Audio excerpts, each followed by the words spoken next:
જય શ્રી કૃષ્ણ વિદ્યાર્થી મિત્રો, ચલો આજે આપણે જે છે ધોરણ 7 બીજું સેમેસ્ટર ગુજરાતી એમાં કયો પાઠ શીખવાના છે તો કે પાઠ 20મો જે છે, બરાબર, 5 દાણા પાઠ જે છે એ આજે આપણે શીખવાના છીએ। તો સાહિત્ય પ્રકાર શું છે તો કે બોધ કથા છે, એમાંથી આપણને બોધ મળે છે। અહીંયા એ વાત કરવામાં આવી છે કે ધનપાલ શેઠ જે છે એના 4 દીકરાઓ અને એના 4 દીકરાઓની જે વહુઓ જે છે એ કેટલી ઘરરખું છે કે કોણ ઘર સંભાળી શકે એવી છે, બરોબર, કે પૈસા જે છે કેવી રીતે સાચવી શકે એમ છે, કે વ્યવહાર ઘરનો કોને સોંપીએ તો સરસ ચલાવી શકે છે। તો એ માટે જે છે એ ધનપાલ શેઠ એક યુક્તિ વિચારી છે, બરાબર, અને એના ઉપરથી નક્કી કરે છે કે કઈ વહુ જે છે એ ઘર જે છે વ્યવસ્થિત સંભાળી શકે, કે એના હાથમાં હિસાબ આપીએ બધો, બરાબર, તો વ્યવહાર સોંપીએ તો જે છે ઘર કેવી રીતે સંભાળી શકે છે। તો એ કઈ સ્ત્રી સૌથી વધારે, કઈ વહુ જે છે સૌથી વધારે હોશિયાર છે, તો એની વ્યવહાર કુશળતાનો પણ એ ધનપાલ શેઠને ખ્યાલ આવી જાય છે। ધનપાલ શેઠ જે છે મોટા વેપારી હતા, એમનો દૂર દેશાવરમાંનો વેપાર ચાલતો। હવે ધનપાલ શેઠને દીકરાઓની ચિંતા નહોતી, દીકરાઓ તો જે છે એ મન લગાવીને એના વેપારમાં જોડાઈ ગયા હતા, પણ ધનપાલ શેઠને એમ થાય છે કે જો આમનું ચાલશે, બરાબર, તો નક્કી ન કહેવાય, જો બેઠા બેઠા જે છે તો ધન દોલત ખૂટી પણ જાય। સારી જે ગૃહિણી હોય, જેના હાથમાં વ્યવહાર સોંપી શકાય એવી કઈ સ્ત્રી છે, એવી ક્યાં દીકરાની વહુ છે, ધનપાલ શેઠને જોવું હતું। એના માટે એક યુક્તિ વિચારે છે, ચારે વહુઓને બોલાવે છે, ચારેયને ડાંગરના 5-5 દાણા આપે છે, બરાબર। હવે એને કહે છે ધનપાલ શેઠ ચારે વહુઓને કે તમે આ દાણા જે છે એ સાચવીને રાખજો, જ્યારે માંગુ ત્યારે તમે મને આપજો। તો બધી જે ચારે વહુઓમાંથી સૌથી પહેલી વહુ એવું વિચારે છે કે ડોસાઈ કેવા ઝીણા ઝીણા છે, આપી આપીને ડાંગરના 5 દાણા આપ્યા, બીજો એનો કઈ કે જીવ ન ચાલ્યો, એમ ગણી એને ફેંકી દીધા અને સૂઈ જાય છે। બીજા નંબરના દીકરાની વહુ જે છે એ શું વિચારે છે, સસરાજી આપ્યા છે તો કઈ નાખી ન દેવાય કે મામૂલી ગણીને, ચાલ ને કે પ્રસાદી ગણીને ખાઈ જાઓ, તો એને એ જે કણ હતા હવે ફોલી નાખ્યા, ઉપર નીચે છે, બરાબર, ફોલી ફોતરા નાખી દીધા, પોતે પ્રસાદી ગણીને ખાઈ જાય છે। ત્રીજા નંબરના દીકરાની જે વહુ છે એને શું વિચાર્યું તો કે સસરાજી આપ્યા છે તો એનો કંઈક તો મર્મ હોવો જોઈએ, કંઈક તો એની પાછળનું રહસ્ય હોવું જોઈએ।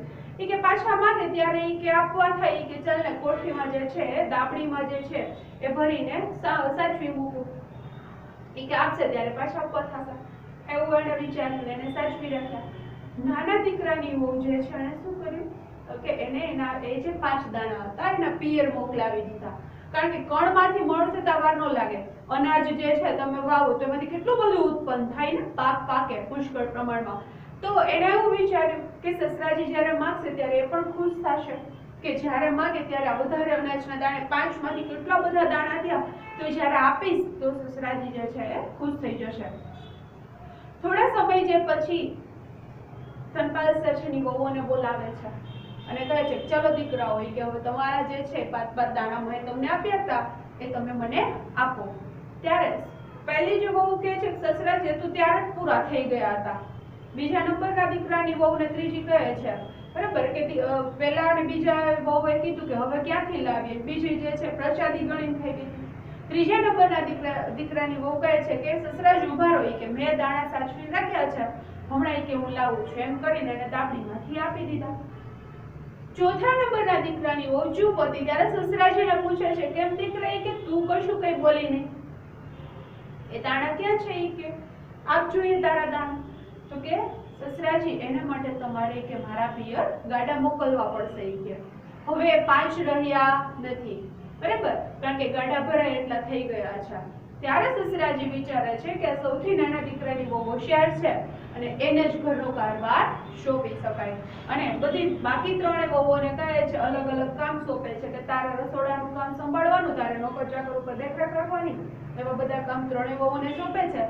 સૌથી નાના દીકરાની વહુને જે છે ઘરનો કારભાર સોંપે છે, કે શું કામે, તો કે નાની વહુના હાથમાં આવેલો આ જે ઘરનો બધી જવાબદારી છે તો એ જે છે એ રીતે ચાલશે, વ્યવસ્થિત રીતે બુદ્ધિથી કામ કરશે તો ધન વધતું જશે, બરાબર। એટલે એવું વિચારી અને જે છે નાના દીકરાની વહુને જે બધો ઘરનો વહીવટ સંભાળવા માટે આપે છે।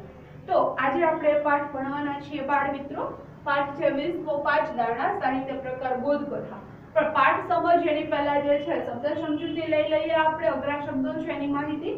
દેશાવર એટલે પરદેશ, ઘરની રાણી એટલે શું તો કે ગૃહિણી, અઢળક એટલે પુષ્કળ, પારખું તો પરીક્ષા, ઉછાંછળી એટલે ઉદ્ધત, જેને કહીએ કે આમ શરમ વગરનું હોય એવું આપણે કહેતા હોય ઉછાંછળું છે એમ. મર્મ એટલે રહસ્ય, લહેરી એટલે ઉડાવ, તરંગી જેને કહીએ ઉડાવ. બરાબર. રૂઢિપ્રયોગ જે છે જોઈ લઈએ અને સાથે સાથે જ્યારે પાઠમાં હશે ત્યારે પણ જોતા જશું એમના અર્થ.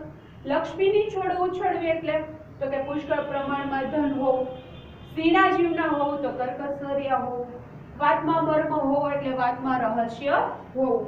ત્યાર પછી છે કણમાંથી મણ થવું. રૂઢિપ્રયોગ એનો અર્થ શું થશે? થોડામાંથી વધારે થવું. વાત માંડીને કહેવી એટલે શું તો કે વાત વિગતવાર કહેવી, વિસ્તૃત રીતે કહેવી. જીવ પરોવી દેવો એટલે એકચિત થઈ જવું. ચલો બાળ મિત્રો તમે પણ તમારી પુસ્તકમાં જોતા જાઓ. હવે આપણે પાઠ સમજતા જઈએ. શેઠને 4 દીકરા હતા પણ ધનપાલ શેઠનું નામ જે છે બરાબર એ દૂર દૂર દેશાવર સુધી જે છે પ્રખ્યાત હતું. બરાબર. દૂર દેશાવરમાં એનો વેપાર ચાલતો હતો. સારા એવા વેપારી હતા. એમને આંગણે લક્ષ્મીની છોડો ઉછળતી હતી, મતલબ પુષ્કળ પ્રમાણમાં એની પાસે ધન સંપત્તિ હતી. ઘરમાં ખર્ચતા ખૂટે ને એટલું ધન હતું, ઘણા મબલક પુષ્કળ પ્રમાણમાં પૈસા હતા. ગમે તેમ કરો તો પણ ખૂટે નહીં. પણ છતાંય શેઠ ગણતરી વાળા હતા. એ સ્વાભાવિક છે, આપણી પાસે પૈસા હોય તો કઈ ઉડાવી દેવાય નહીં, ગણતરી કરીને ચાલવું પડે. હિસાબ જે છે એક એક નયાનો એક એક પૈસાનો હિસાબ રાખવો પડે. બરાબર. એ સમજતા હતા કે જો ઘરની રાણી આવડત વાળી હોય, આવડત એટલે હોશિયાર હોય, કુશળ હોય, તો જો આવડત વાળી ન હોય તો અઢળક ધન પણ ખૂટી જાય. બરાબર. જો મન પડે ઉડાવવા માંડીએ તો એ પૈસા જે છે લાંબો સમય ટકે નહીં. તો શેઠને 4 દીકરા હતા. દીકરાઓથી તો એમને પૂરો સંતોષ હતો. બરાબર. દીકરાઓની જે છે વહુ હતી પણ દીકરાના તરફથી 4 દીકરાઓ તરફથી પૂરો સંતોષ હતો. શું કામે? કારણ કે તેઓ જે છે મન લગાવી અને એના વેપાર ધંધામાં પડી ગયા હતા. વ્યવસ્થિત રીતે જે છે એ વેપાર સંભાળતા હતા. એમની હોશિયારી અને સમજદારીથી તો શેઠને સંતોષ હતો. દીકરાઓ તરફથી તો મને કાંઈ પ્રશ્ન નથી, પણ વહુઓ કેવી છે દીકરાની? એ ઘર સંભાળી શકે છે કે નહીં? ઘર સંભાળવાનું કામ કોનું હોય વ્યવસ્થિત રીતે? તો કે સ્ત્રીનું. જો એ વ્યવસ્થિત રીતે વ્યવહાર કરે ને પૈસા ટકે બધી રીતે હિસાબ કિતાબ સરસ રીતે રાખે, ગણતરી કરીને ચાલે તો સારી રીતે ઘરનો કારભાર જે છે બરાબર જેને સોંપવામાં આવ્યો હોય સારી રીતે ઘર ચાલતું હોય તો કઈ પ્રશ્ન ઉભો થાય નહીં. પણ દીકરાઓની બહુ ચાલાક અને ઘર રખવું છે કે નહીં એ જાણવા માટેની ઈચ્છા ધનપાલ શેઠને થાય છે. ઘર રખવું એટલે ઘરની ગૃહિણી સારી રીતે ઘર સંભાળી શકે એવી. એમનું પારખું કરવા માટે, પારખું એટલે કસોટી કરવા માટે ધનપાલ શેઠે એક યુક્તિ વિચારી. શું? તો કે એક દિવસ શેઠે 4 વહુઓને બોલાવી અને કહે છે, અને ડાંગરના જે છે 5-5 દાણા આપે છે. ચોખાનો ને ડાંગર એટલે તેના 5-5 દાણા આપે છે, નાના નાના ઝીણા ઝીણા, અને કહે છે, શું કહે છે તો કે આ દાણા તમે તમારી પાસે રાખો, હું કોઈક વાર જ્યારે માંગુ ત્યારે તમે મને આપજો. માટે એ દાણા જતન કરીને સાચવી રાખો. અને એટલે જે છે એટલું કહીને એમણે દરેક વહુને જે ડાંગરના 5-5 દાણા આપીને ત્યાંથી વિદાય કરી કે જ્યારે કહું ત્યારે તમારે આપવાના, ત્યાં સુધી તમે સાચવો. વહુ તો દાણા લઈ અને હસતી હસતી જે છે ચાલી જાય છે. હવે જુઓ હવે શું છે તો કે મોટી વહુ જરા ઉછાંછળી હતી. ઉછાંછળી એટલે ઉદ્ધત, કશું પણ વિચારે નહીં. એણે શું કર્યું તો કે ચીચરી બુદ્ધિની હતી, એટલે કે ઓછી બુદ્ધિની કહી શકાય. એણે શું વિચાર્યું તો કે ડોસાઈ કેવા ઝીણા જીવના છે, ઝીણા જીવના એટલે કે કંજૂસ. એને તો શું તો કે આપીને ડાંગરના 5 દાણા જ આપ્યા કે બીજું કશું શું નતું અપાતું એવું વિચારે છે. એમ વિચારીને એણે દાણા બારીની બહાર ફેંકી દીધા ને પછી નિરાતે સૂઈ જાય છે. સસરાજીની વાતનો મર્મ એટલે જે છે રહસ્ય સમજી શકતી નથી કે આની પાછળનું રહસ્ય શું હશે. બીજા છોકરાની બહુ જરાક લાગણી વાળી હતી. એને એમ હતું કે ના સસરાજી પછી તો કઈ ફેંકી દેવાય નહીં, પણ લહેરી હતી, આમ ઉડાવ હતી, એ પણ કઈ એટલી સારી તો નથી જ. એ શું વિચારે છે તો કે સસરાજીએ ભલે 5 દાણા આપ્યા એ તો પ્રસાદી ગણાય, એને મામૂલી ચીજ, મામૂલી એટલે તુચ્છ ગણીને ફેંકી દેવાય નહીં.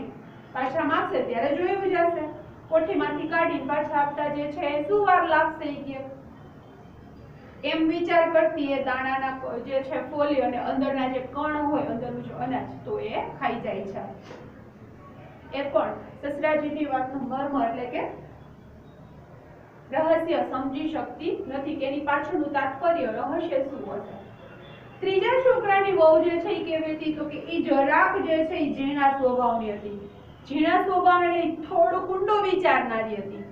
એને શું વિચાર્યું, સસરાજી આપેલા 5 દાણા જે છે એ દાબડીમાં મૂકીને સાચવી રાખવા, ઈ કે માગે ત્યારે દાબડી ખોલીને આપી દઈશ કે મારે કઈ ફેંકી દેવા નથી, કે પાછા માંગશે તો આપી કે, અને એ સાચવી રાખવા તો કઈ મોટી વાત નથી. આવું જે છે વિચાર કરીને એને દાણાને દાબડીમાં મૂકીને શું કર્યું, સંઘરી રાખ્યા. એને જે છે છુપાવી દીધા ને દાબડીમાં. ત્રીજી વહુ પણ શેઠની વાતનું મર્મ સમજી શકી નહીં. એ પણ જે છે આમ એની પાછળનું તાત્પર્ય શું છે, રહસ્ય શું છે, એ તો ન જ સમજી શકી. પછી શું છે જુઓ, સૌથી નાના દીકરાની વહુ કેવી હતી, ચતુર હતી અને સમજુ પણ હતી. એને એવું થાય છે મનમાં કે સસરાજી આ 5 દાણા આપ્યા છે તો એનો કંઈક તો મર્મ હોવો જ જોઈએ, કંઈક તો રહસ્ય હોવું જોઈએ, નહીતર આમ કે 5 દાણા આપે નહીં. હવે આ દાણા કે સંગ્રહી રાખવા એ વાત તો સાચી, પણ વખત જતા એટલે કે સમય જતા તો શું થાય, અનાજ પણ બગડી જાય, એ વાત બરોબર છે. પણ એના કરતા એ દાણા ખેતરમાં વવરાવી દઉં તો, જો એને ઊંડું વિચાર્યું, ખેતરમાં વવરાવશે તો શું થશે, એક કણ આપણે વાવીએ, એક અનાજનું દાણામાંથી કેટલા થાય, આખો છોડ થાય, એમાં ડુંડાઓ આવે, એમાં કેટલો અનાજ હોય, બરાબર ને. તો કે 5 દાણા ખેતરમાં વવરાવી દઉં તો કણમાંથી મણ થતા અનાજને શું વાર લાગે, કણમાંથી મણ એટલે કે થોડાકમાંથી વધારે થતા અનાજને વાર લાગે નહીં, પુષ્કળ પ્રમાણમાં પાકી જશે ઈ કે. અને સસરાજીને પણ આ વાત ગમશે. એને એવું વિચારી અને શું કરે છે તો કે આમ વિચાર કરી અને એને દાણા જે છે પોતાના પિયર મોકલી દીધા.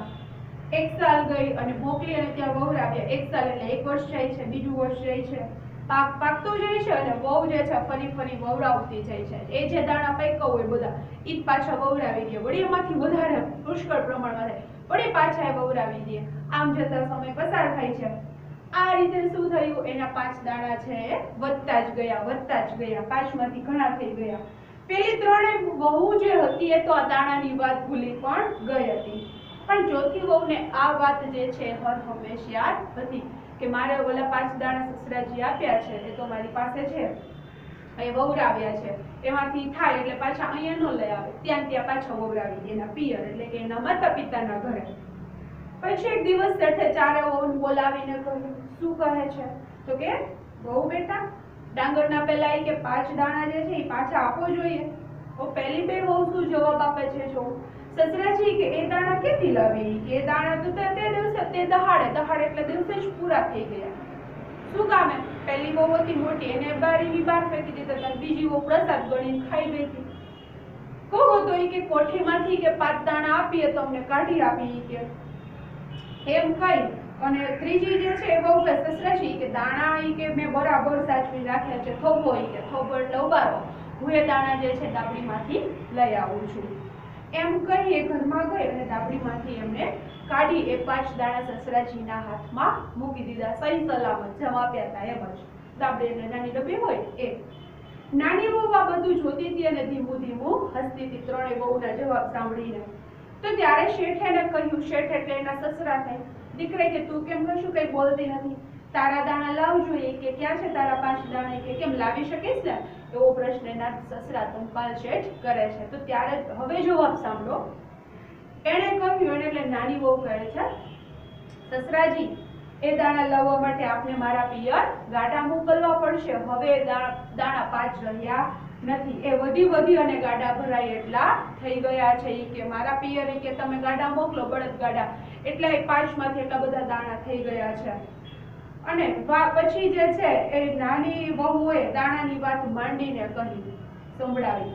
એ પરથી ધનપાલ શેઠે જે છે શું કર્યું, 3 મોટી વહુને કહ્યું કે સૌથી તમારી 4 માં નાની વહુ જે છે ઠરેલ એટલે કે ઠરેલ અને ચતુર છે, શાંત અને ચતુર એટલે કે હોશિયાર છે.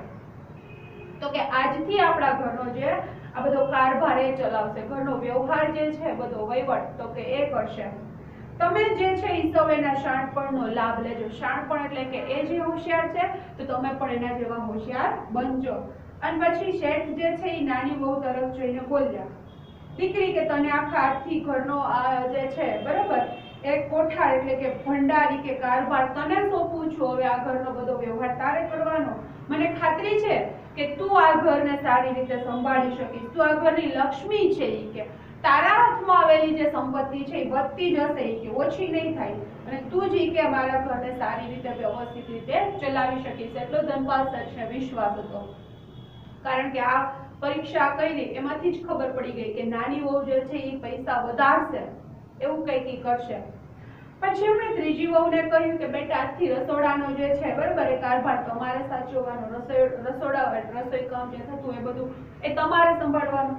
બીજી વહુને કહ્યું કે આમ જો નીચેથી લેતા જઈ કે નોકર ચાકર ઉપરની દેખરેખ જે છે એ તમારે રાખવાની. અને મોટી વહુને જે છે એ શું કહે છે કે વહુજી તમારે જે છે એ ઘરની સાફ સફાઈની જવાબદારી સંભાળી લેવાની છે, એવું એમને કહે છે. પછી શેઠે બધી વહુઓને કહ્યું કે સૌ પોતપોતાની સૂઝ એટલે કે જે છે એ બુદ્ધિ પ્રમાણે જે કામ કરશો તો કામ વહેંચીને ઘરનું કામ કરશો તો ઘરની શોભા રહેશે ને તમે બધા સુખી રહેશો. આ રીતે કે બુદ્ધિપૂર્વક જો કામ કરવામાં આવશે તો બધું કામ જે છે વ્યવસ્થિત રીતે થશે. નાની વહુએ જે છે કેવું બુદ્ધિપૂર્વક કામ કર્યું તો કે તમે પણ એમની સમજણ એમની આવડત છે બરાબર એનો તમે કે લાભ લો ને એ રીતે તમે જે છે એ બધું કામ કરો તો ઘર છે એ સારી રીતે ચાલે. તો અહીંયા આ 5 દાણા જે છે બરાબર બોધકથા સરસ રીતે આ પાઠ આપને આપવામાં આવ્યો છે પુસ્તકમાં. આશા રાખું છું કે તમને લોકોને બાળ મિત્રો વ્યવસ્થિત રીતે સમજાઈ ગયો હશે બરાબર. ચલો હવે જે છે નેક્સ્ટ વિડીયોમાં પાછા મળીશું, ત્યાં સુધી આવજો.